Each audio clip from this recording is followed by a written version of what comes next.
Assalomu alaykum. Bo'linish belgilari mavzusini ko'rib chiqamiz. Bo'linish belgilari 0 dan boshlaymiz. 0 ga har qanday sonni 0 ga bo'lish mumkin emas. Demak, bo'ladigan bo'lsak, mana 2 taqsim 0 bu bo'sh to'plam. 3 taqsim 0 bu bo'sh to'plam. 4 taqsim 0 bu ham bo'sh to'plam. Faqat 0 dan 0 ga bo'lsa aniqmaslik deyiladi. Ya'ni 0 ga bo'lish mumkin emas. Mana bo'sh to'plam, ya'ni managa ega emas, 0 0 ga bo'lsa aniq emas. Keyin 1 ga har qanday sonni 1 ga bo'lsa o'zi chiqadi. Masalan, 3 ni 1 ga bo'lsa mana 3 chiqadi yoki 7 ni 1 ga bo'lsa 7 chiqadi yoki 13 ni 1 ga bo'lsa 10 chiqadi. Bu oddiy o'zi chiqadi. Ya'ni har qanday sonni 1 ga bo'lsa o'zi chiqadi. Endi 2 ga 2 ni qoidasi oxirgi raqami 0, 2, 4, 6, 8 bo'lgan sonlar 2 ga qolsa bo'linadi. Ya'ni juft sonlar 2 ga bo'linadi demoqchi bo'lyapti mana. Xo'p, masalan 20 yoki 32 yoki 44, 56, 78. Ya'ni oxiri 0 bo'lsa, 2 bo'lsa, 4 bo'lsa, 6 bo'lsa, 8 bo'lsa 2 ga qolsa bo'linadi. Endi 3 ga. Raqamlari yig'indisi 3 ga bo'linsa, 3 ga qolsa bo'linadi. Masalan, 121 bo'lsa, raqamlarni qo'shib ko'ramiz. Mana 1 2 1 qo'shsak 4. 4 3 ga bo'linmaydi. 4 3 ga bo'linmasa 121 ham bo'linmaydi. Yana bitta 1 qo'ydim mana 5 bo'ldi. Mana 5 bo'lsa ham 3 ga bo'linmaydi. Yana bitta 1 qo'ydim mana. Endi 1 2 mana 3. Mana 1 1lar 3 ham 6 bo'lyapti. Raqamlar yig'indisi 6 bo'lsa, demak endi 3 ga bo'linadi. Raqamlar yig'indisi 3 ga bo'lingani uchun mana sonni o'zi ham 3 ga bo'linadi. Yoki 123 bo'lsa, mana raqamlar yig'indisi 6, demak 3 ga bo'linadi. Hop 4 qo'ydim mana 10 bo'ldi. Endi bu 3 ga bo'linmaydi. 2 qo'ydim 12 bo'ldi hammasi. Raqamlar yig'indisi 12 bo'lyapti. 12 bo'lsa 3 ga bo'linadi. Endi 4 ga. Oxirgi ikkita raqami 4 ga bo'linsa yoki 0 bo'lsa 4 ga qoldiqsiz bo'linadi. Masalan, mana oxirgi ikkita raqami 24. 24 4 ga bo'linadi. 24 4 ga bo'linsa, mana jamiki hamma sonimiz ham 4 ga bo'linadi. Yoki mana bunaqa son kelsa, oxirida ikkitasi qaraymiz. Oxirida ikkitasi 0, ikkita 0 bo'lsa ham 4 ga bo'linadi. Demak, xulosa, oxirida ikkitasi 0 bo'lishi kerak yoki oxirida ikkita raqam 4 ga qoldiqsiz bo'lishi kerak. O'shanda mana berilgan son ham 4 ga qoldiqsiz bo'linadi. 5 ga. 5 ga degani oxirgi raqami 0 yoki 5 bo'lishi kerak. Masalan, 350 oxiri 0, demak 5 ga bo'linadi. 845 oxiri 5, demak bu ham 5 ga bo'linadi. Demak, oxiri 0 bo'lsa 5 ga bo'linadi, oxiri 5 bo'lsa ham 5 ga bo'linadi. Endi 6 ga. 6 niki kara-karasidan chiqadi. Kara-karasi 2 kara 3. Demak, bir vaqtda 2 ga va 3 ga bo'linsa 6 ga bo'linadi. Demak, bir vaqtda 2 ga va 3 ga bo'linsa, masalan, 216 bo'lsa, oxiri 6 bo'lgani uchun 2 ga bo'linadi. Raqamlar yig'indisi 9 bo'lyapti. Raqamlar yig'indisi 9 bo'lyapti degan 3 ga ham bo'linadi. Demak, bu 2 ga ham bo'linadi, 3 ga ham bo'linadi. 2 ga ham 3 ga ham bo'linadi degan 6 ga ham bo'linadi degani. Yana 146 bo'lsa, oxiri 6 bo'lgani uchun 2 ga bo'linyapti. Raqamlar yig'indisi 11 bo'lyapti. 11 bo'lsa 3 ga bo'linmaydi. Demak, 2 ga bo'lindi, 3 ga bo'linmadi. Xulosa, bu 6 ga bo'linmaydi. Endi yana 6 ga 1 qo'ydim. Endi oxiri 6 bo'lgani uchun 2 ga bo'linadi. Raqamlar yig'indisi 12 bo'lgani uchun 3 ga ham bo'linadi. 2 ga ham 3 ga ham bo'linadi degani, demak 6 ga ham bo'linadi degani. Endi 7 ga. 7 ga, xo'p, sonning oxir raqamini olamiz, 2 ga ko'paytiramiz. Keyin sonning qolgan qismidan shu ko'paytmani ayiramiz. Chiqqan natija 7 ga bo'linsa, berilgan son 7 ga qoldiqsiz bo'linadi. Masalan, 91 bo'ladigan bo'lsa, mana 9 joyda qoladi. 1 ni olib 2 ga ko'paytirib ayiramiz. Mana 9 bu 2. Ayirib oladigan bo'lsak 7. 7 7 ga bo'linadi. Demak, 91 ham 7 ga bo'linadi. Yana 112 bo'ladigan bo'lsa, 11 qoladi. 2 ni olamiz, ko'paytiramiz 2 ga, ayiramiz, 7 chiqadi. 7 7 ga bo'linadi. Demak, 112 ham 7 ga qoldiqsiz bo'linadi. Yana oladigan bo'lsak, masalan, 1841 da oladigan bo'lsak, 1841 da oladigan bo'lsak, 184 qoladi. Mana 184 qoladi. Ayiramiz. 1 2 2 ni. Bunda 182 chiqadi. Endi 182 ni yana bir marta ishlayveramiz. 182 ni ishlasak 18 qoladi. Ayiramiz. Mana oxirida 2 ni olamiz. 2 kere 2 deymiz. Ayirsak 14. 14 7 ga bo'linadi. 14 7 ga bo'linadi degani 1841 ham bo'linadi degani mana. 14 7 ga bo'linadi degani 1841 ham, xo'p, 7 ga qoldiqsiz bo'linadi degani. Yana masalan 805 bo'ladigan bo'lsa, masalan 805. 80 qoladi, ayiramiz, 5 ni olamiz, ko'paytiramiz 2 ga. Ayiradigan bo'lsak 70. 70 7 ga bo'linadi, demak 805 ham 7 ga qoldiqsiz bo'linadi degani. Davom etamiz. Demak, 8 dan davom etamiz mana. 8 ga. 8 ni qoidasi oxirgi 3 ta raqami 8 ga bo'linishi kerak yoki 0 bo'lishi kerak. Demak, masalan 6 7 3, 8, 0, 8. Mana oxir 3 tasi 808. 8 bo'lsa, 808 bo'lsa, demak 8 ga bo'linadi yoki mana 3 ta 0. Oxirdagi raqamlar mana 3 ta 0 bo'lsa, o'shalar 8 ga xolis bo'linadi. Demak, oxirda 3 tasini bo'lib ko'ramiz yoki oxirdagi 3 ta raqami 0 bo'lishi kerak. 9 ga 9 ga raqamlar yig'indisi 9 ga bo'linsa, 9 ga qoldiqsiz bo'linadi. Masalan, 1818 bo'lsa, raqamlar yig'indisi 18 bo'lyapti. Mana 1 8 1 8 qo'shamiz 18. 18 9 ga bo'linadi. Demak, 1818 ham 9 ga qoldiqsiz bo'linadi. Masalan, mana oson. Bo'linadimi desa bo'linadi. Chunki raqamlar yig'indisi 18 bo'lyapti. 18 bo'lsa 9 ga bo'linadi. Yoki 1 2 3 4 5 6 7 8 9 yozadigan bo'lsak, bu 123,456,789 soni bo'lsa, o'sha sonimiz, mana shu 9 xonali sonimiz, raqamlar yig'indisi necha bo'ladi? 45 bo'ladi. Raqamlar yig'indisi 45 bo'ladigan bo'lsa, demak 9 ga qoldiqsiz bo'ladi. 45 ni o'zini ham tekshirib olsa bo'ladi mana. 45 degani mana 4 ga 5 ni qo'shamiz. 4 ga 5 ni qo'shadigan bo'lsak, 9 bo'lyapti. 9 9 ga bo'linadi, demak 45 ham 9 ga bo'linadi degan. 10 ga oxirgi raqami 0 bo'lsa 10 ga bo'linadi. Oxirgi raqam 0 degani masalan 20 yoki 310 yoki 420 mana. Oxirgi raqami 0 bo'lsa, mana oxirgi raqami 0 bo'lsa 10 ga qolsa bo'linadi. Endi 11 ga toq o'rinda turgan raqamlar yig'indisidan juft o'rinda turgan raqamlar yig'indisi ayirmasi o'zgarmas songa teng bo'lsa,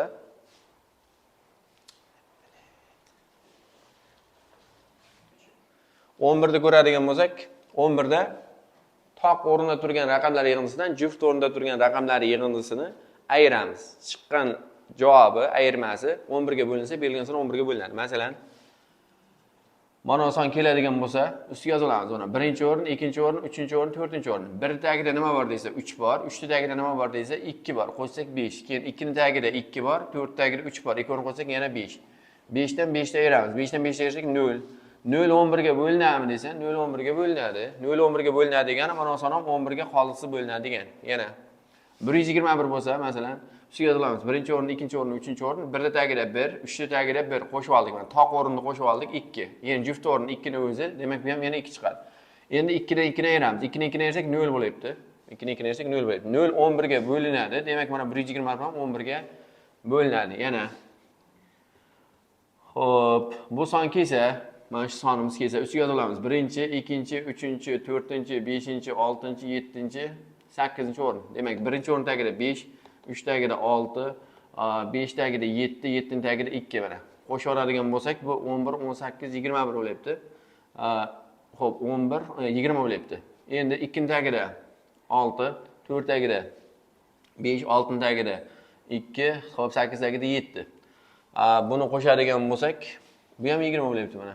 Endi 20 dan ayiramiz 20 ni. Bu 0 chiqyapti.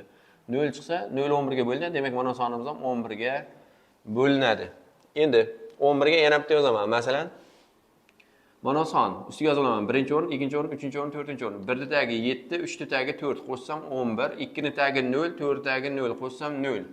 Endi 11 dan 0 da ayiraman. 11 dan xo'p 0 da ayirsam 11. 11 11 ga bo'linadi. Demak, 11 11 ga bo'linadi degani mana son ham 11 ga qoldiqsiz bo'linadi degani.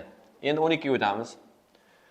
12 ga bir vaqtda 3 ga va 4 ga bo'linish kerak. Masalan, 144 bo'lsa, mana oxiri 44 bo'lgani uchun 4 ga bo'linadi. Raqamlar yig'indisi 9 bo'lgani uchun 3 ga bo'linadi. 4 ga va 3 ga bo'linadi degani 12 ga bo'linadi degani. Yana, masalan, 196 bo'lsa, oxiri 96 bo'lgani uchun, mana oxiri 96 bo'lgani uchun 4 ga bo'linadi. Endi 3 ga tekshiramiz. 196 bo'lsak 16 bo'ladi. 16 3 ga bo'linmaydi. Demak, bo'lmadi. Bu endi oldiga 2 qo'yaman mana.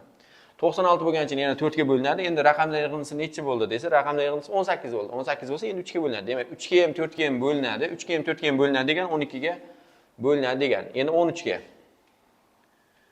13 ga sonning oxirgi raqamini olamiz, 4 ga ko'paytiramiz, keyin shu ko'paytmaga sonning qolgan qismini qo'shamiz. Chiqqan natija 13 ga bo'linsa, berilgan son 13 ga bo'linadi. Masalan, bunda ham 91 tekshiradigan bo'lsak, 1 da olaman, oxirdagi 1 da ko'paytiraman 4 ga, keyin sonning qolgan qismi 9 ni qo'shaman.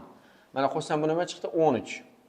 13 13 ga bo'linadi. 13 13 ga bo'linsa, demak 91 ham bo'linadi degan. Keyin yana 52 ni oladigan bo'lsa, mana 2 ni olaman, 4 ga ko'paytiraman, qo'shaman 5 ni.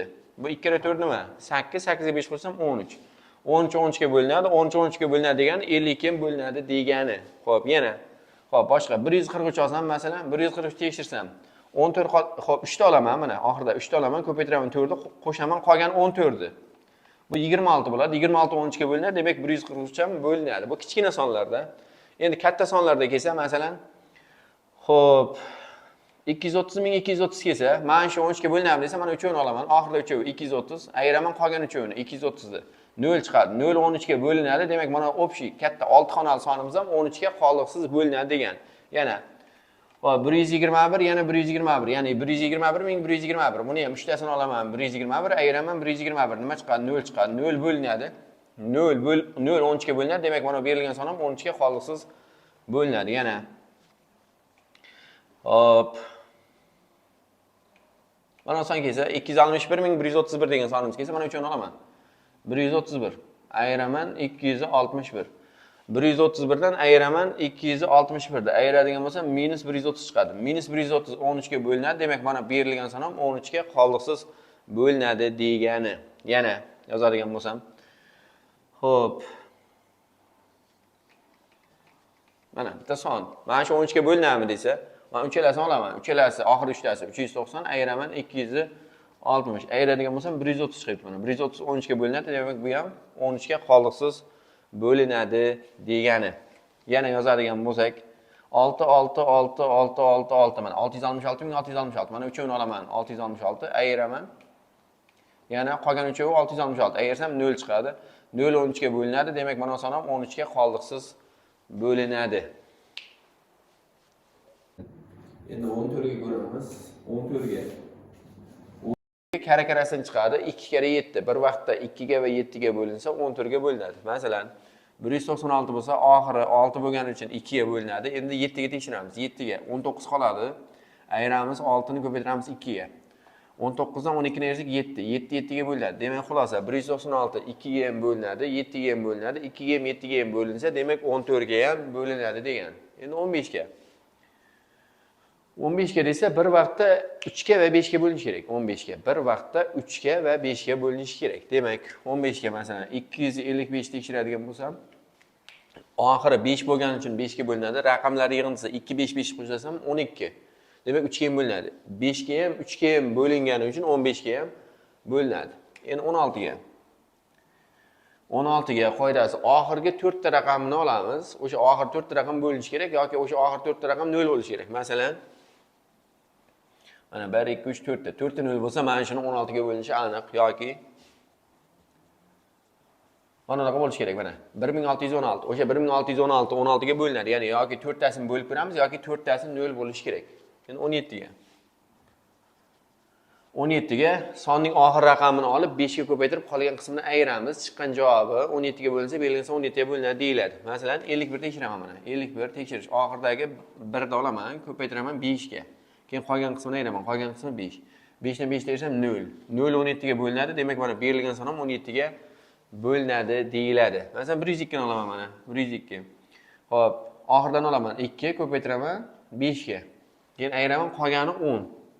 Ayirsam 0 chiqadi. 0 17 ga bo'linadi. Demak, 102 ham shunda bo'linadi deyiladi. Masalan, xo'p, 204 tekshiryapman mana. 204 tekshiradigan bo'lsam, xo'p, 4 ta olaman, ko'paytiraman 5 ga, ayiraman 20 ni. Mana 0 chiqadi. 0 17 ga bo'linadi. Demak, berilgan son ham 17 ga bo'linadi. 18 ga 18 kara-karasi 2 ga va 9 ga bo'linishi kerak. 2 va 9 ga bo'linishi uchun masalan mana 1818 bo'lsa, oxiri 8 bo'lgani uchun 2 ga bo'linadi. Raqamlar yig'indisi 18 bo'lgani uchun 9 ga ham bo'linadi. 2 ga ham 9 ga ham bo'lingani uchun 18 ga qoliqsiz bo'linadi desak bo'ladi. Demak, 18 tekshirish uchun 2 va 9 tekshiramiz. Endi 19 ga 19 ga sonning oxir raqamini olib 2 ga ko'paytirib qolgan qismini qo'shamiz. Sonning oxir raqamini olib 2 ga ko'paytirib qolgan qismini qo'shamiz. Masalan, 57 bo'ladigan bo'lsa, 57 ni tekshirish uchun mana sonning oxiri 7 ni olaman, ko'paytiraman 2 ga, keyin qolgan qismi 5 ni qo'shaman. 7 kere 2 14, 14 ga 5 ni qo'shsam 19, 19 19 ga bo'linadi. 19 19 ga bo'linadi degani, 19 19 ga bo'linadi degani. Xo'p, 57 ham bo'linadi degani. Endi shunga o'xshagan yana savol. Masalan, 114 114 bo'lsa, 4 ni olaman, ko'paytiraman 2 ga, qo'shaman qolgan qismini, qolgan qismi 15. Qo'shsam 19 chiqadi. 19 19 ga bo'linadi. Demak, 114 ham 19 ga bo'linadi. Endi 20 ni tekshiraman. 20 ga desa, bu kara-karadan chiqadi. 4 ga va 5 ga bo'linsa, 20 ga bo'linadi. Masalan, 4 ga va 5 ga bo'linsa degani, masalan, Xo'p, 120 mana. Oxiri 20 bo'lgani uchun 4 ga bo'linadi, oxiri 0 bo'lgani uchun 5 ga bo'linadi. 4 ga va 5 ga bo'lingani uchun 20 ga ham bo'linadi deyiladi. Endi qolganini karakalardan topib ketaveramiz. Masalan, xo'p, 21 desa 3 kere 7 bo'ladi. 22 desa 2 kere 11 bo'ladi. Ya'ni 2 ni bilamiz, 11 ni bilamiz, 22 ni ham bilamiz. 45 desa 5 kere 9 deymiz. 36 desa 4 kere 9 deymiz. Mana 4 kere 9 36 bo'lyapti. 4 ni bilamiz, 9 ni bilamiz, 36 ni ham bilamiz. 72 desa 8 ga va 9 ga tekshiramiz. 8 kere 9 72 bo'lgani uchun. 99 desa 9 va 11 ga, 9 ga va 11 ga bo'linsa, u 99 ga bo'linadi degani.